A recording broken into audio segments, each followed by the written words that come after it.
Alright guys, let's take a minute and talk about fire for a second. Because still see a lot of people getting it wrong. Even though they think they may be doing good. Fire basically boils down, and your success with fire boils down to your fire lay and your preparations. And I see it a lot during classes. A lot of people tend to want to just throw big fuel on their fire right off the bat, and what happens with that is they end up snuffing it right out. So in an emergency situation, or just lighting a fire in general, what you really want to focus on is a good fire lay and then small stuff. If you get a lot of small stuff that's going to burn quick and hot, that's going to get a good coal base for you to where you can start adding fuel later. But again, the biggest point and what you're looking for, you can see this big pile of small stuff over here, and it's pine, so I have a advantage up here in the Northeast with pine and birch, you know, especially birch bark, which you've seen me collect many times. But you want to get your fire going, and it's going to burn really, really hot with the small stuff. And the more of that you have, the better off you're going to be. Once them flames rise up over your small stuff, you can continue to add more to it. But starting out with a good fire lay, taking some of the small stuff and setting yourself up, you know, just a little teepee type setup to where you can pull that over once you strike whatever it is you're using for tinder, be it a bird's nest, birch bark, cedar bark, whatever the case may be. You can kind of pull that over, and that's going to get you going a lot better than throwing that big stuff on right away. Again, people think they can just, you know, throw thumb size and bigger pieces of fuel on there and it's going to go for them. And again, I see it all too often. It ends up snuffing their fire out. They're bent down trying to blow the thing back to life, when all you have to do is start out with the small stuff first, get a good coal bed, get some real good heat in there, and then you can start adding the fuel. So another point to fire, emergency situation, obviously surefire is definitely key. You want, you know, some type of, you know, mini inferno, micro inferno, wet fire cube, something like that, where you know you're going to get fire beyond the shadow of a doubt in any weather condition. We just got a dump of 20 plus inches of snow up here in the Northeast over the past couple days, so I'm out, you know, testing out my snowshoes, my mucklucks, things like that.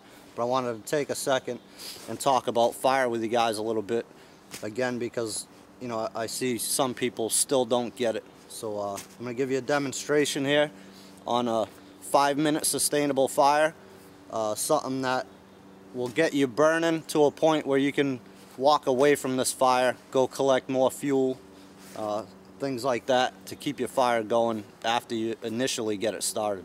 So we're going to get after it right now, guys. Stay with me.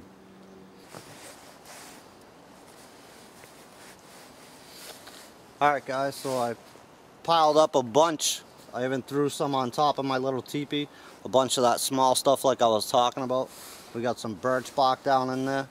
Again, I have an advantage up here in the Northeast to use that, and it's the best, you know, fire tinder in my opinion that there is in the woods anyways. So I'm just gonna take this surefire mini inferno, stress it out a little bit, get it up in there.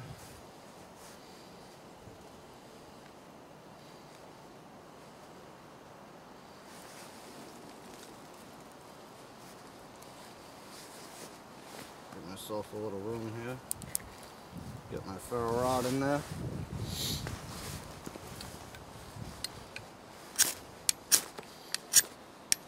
Couple practice runs. Get my ferro rod right up in there. And there we go. Now I can pull this right over the top of it. As long as I'm giving that thing oxygen to breathe, I'm good to go.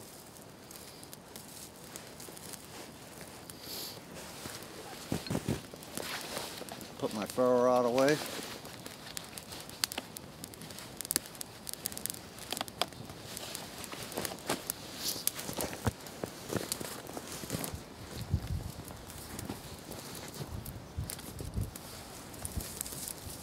You can see them flames are way above the top now, so I can go ahead and even add more to it, and I will.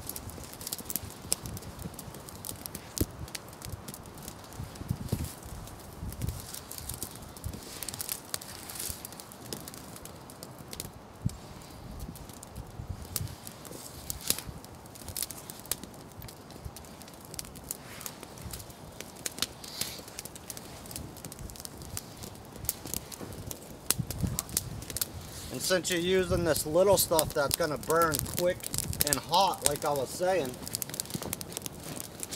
wow, raising fire.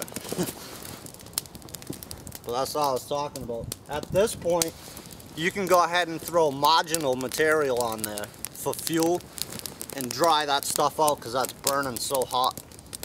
That's just huge. And you can see that didn't take long at all. So now I can take fuel, which is thumb size or bigger. Go ahead and throw some of that on there. Again, leaving some oxygen for this thing to breathe.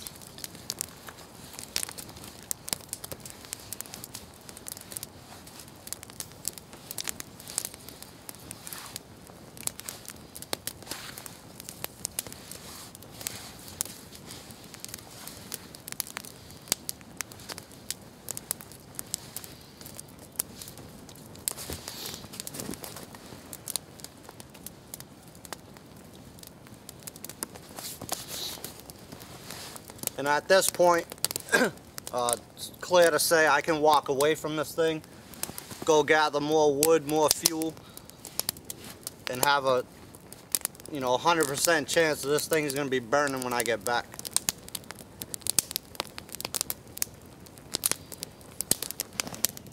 So there's what I was talking about too. If you look down in there, there's some hot coals, hot coals.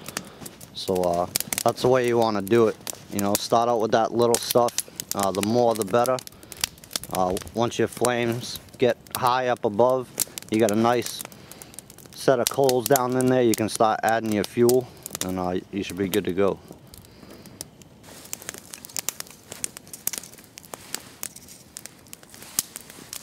Alright guys, appreciate you joining me for this quick one.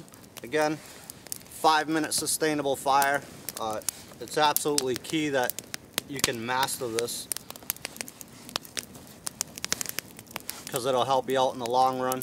In an emergency situation, you've dumped your canoe, got wet, or something along them lines, and you need fire right away, this is how you want to do it. So again, appreciate you joining me for this quick one. Hopefully cleared some things up for some of you out there that were still questionable.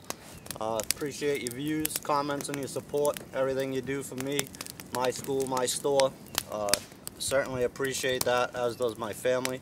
So thank you guys a bunch, and we'll see you real soon with another video.